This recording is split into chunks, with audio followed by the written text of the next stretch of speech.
এই কাহিনী আরম্ভ হয়েছে এমনই এক অহংকারের সূচনা থেকে, যা ব্রহ্মাদেবের পঞ্চম শির রূপে উৎপন্ন হয়েছিল। ব্রহ্মদেবের জয়! ব্রহ্মদেবের জয়! দক্ষ সভায় ব্রহ্মাদেবকে অভূতপূর্বভাবে স্বাগত জানানো হয়েছিল। স্বাগত জানিয়েছিলেন স্বয়ং প্রজাপতি দক্ষ, সঙ্গে ছিলেন মহারানী প্রসূতি আর দেবর্ষি নারদ।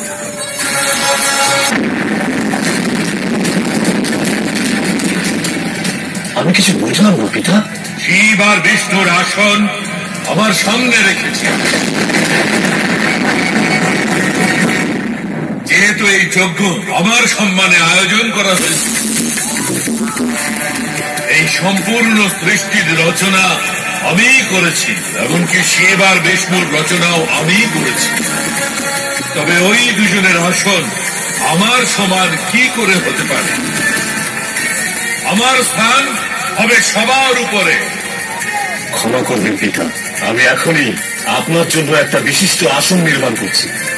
দাঁড়াও দক্ষ, যে স্বয়ং সম্পূর্ণ সৃষ্টি নির্মাণ করেছে তার আসন তুমি কি নির্মাণ করবে? আমি স্বয়ং নিজের আসন নির্মাণ করব। সেই আসন এমন সৃষ্টি করব, সভায় উপস্থিত সবাই খুব ভালো করেই জেনে যাবে যে কেন আমি ব্রহ্মা শিব আর বিষ্ণুর থেকে অধিক সম্মানের অধিকারী।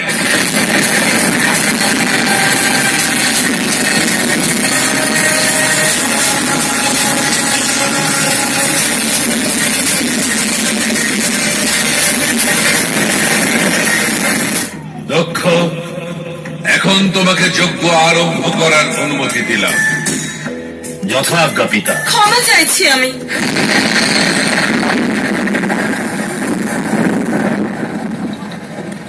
কিন্তু ত্রিদেবের সম্পূর্ণ উপস্থিতি ব্যতীত আমাদের এই যজ্ঞ কি শুভ হবে?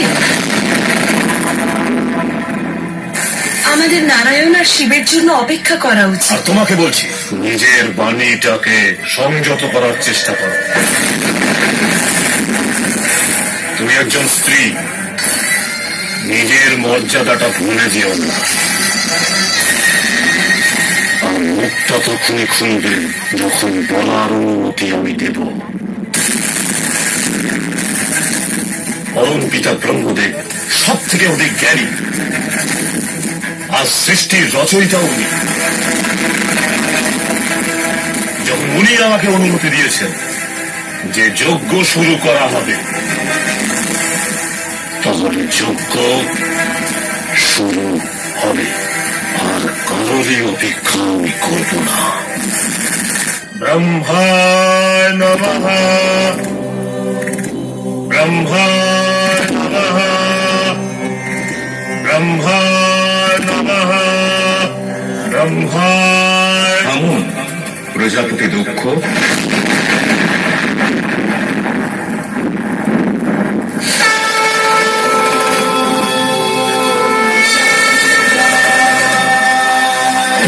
শিবম শিবা, শিবম শিবা।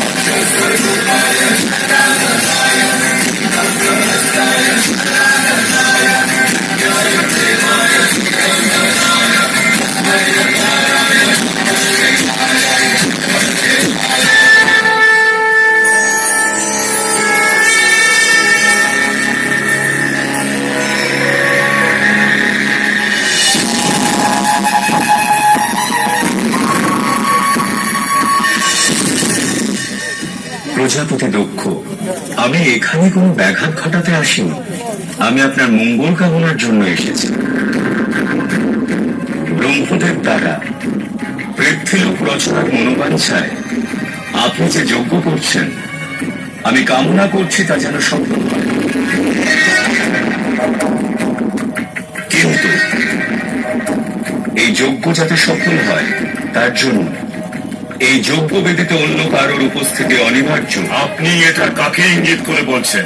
আমি তার দিকেই ইঙ্গিত করছি, যিনি এই যজ্ঞকে সঠিক পথ দেখাবেন। মহারানী প্রসূতি।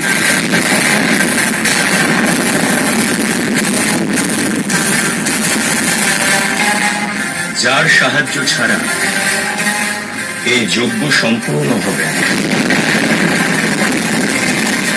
স্তব্ধ হও শিব।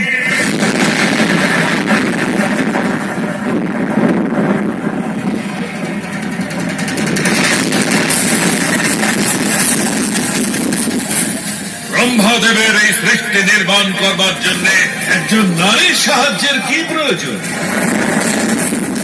শিব, এই সৃষ্টি নির্মাণ করবার জন্য একজন নারী কেন? তোমাকেও আমার প্রয়োজন নেই, আর নারায়ণকেও নয়। আমি নিজের উদারতা দেখিয়ে তোমাকে ত্রিমূর্তির অংশ করে রেখেছি, আর তুমি আমাকেই তুচ্ছ জ্ঞান করছো আর নিজেকে শ্রেষ্ঠ প্রমাণ করতে চাইছো। ব্রহ্মদেব, এই প্রশ্ন কখনোই ছিল না যে আমাদের তিনজনের মধ্যে কে শ্রেষ্ঠতম, কারণ অনাদিকাল থেকে কেউ তো আছে যিনি আমাদের থেকে শ্রেষ্ঠ, যিনি আমাদের থেকে অধিক শক্তিশালী, আর হয়তোবা আমাদের সৃজন তিনিই করেছেন। শিব,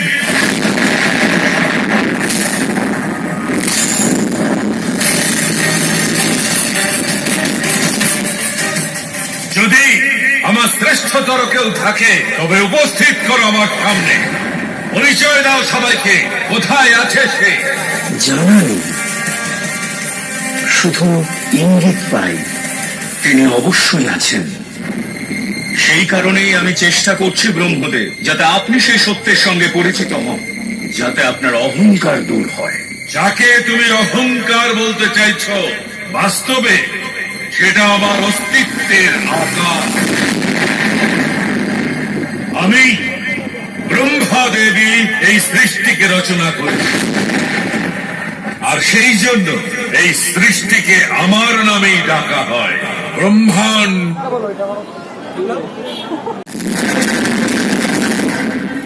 আপনি নিজে প্রত্যক্ষ করলেন ব্রহ্মদেব, এখনো কি প্রমাণের প্রয়োজন আছে? দেখেছি তুমি মায়ার দ্বারা আমার সৃষ্টিকে ধ্বংস করবার দুঃসাহস করেছ। অকারণে অভিযোগ করবেন না ব্রহ্মদেব, বিরত হন নারায়ণ। আপনার কথার কোনো প্রভাব ওনার উপর পড়বে না, কারণ এটি ব্রহ্মদেব নন, ওনার পঞ্চম মস্তক বলছে। হে ব্রহ্মদেব, এবার তো আপনার এই পঞ্চম মস্তকের দুষ্কর্মকে বোঝার চেষ্টা করুন।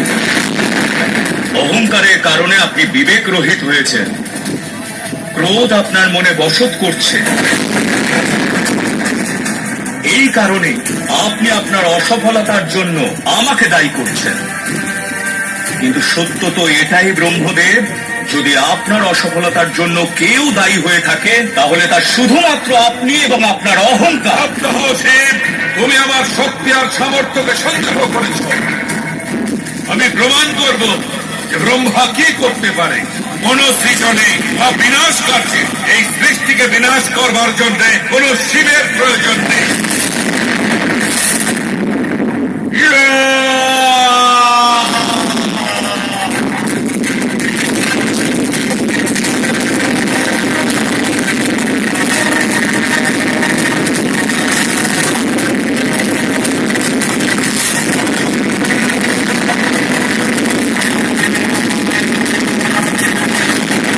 ব্রহ্মদেব, আপনার অহংকারের কারণে সৃষ্টির ভারসাম্য নষ্ট হচ্ছে,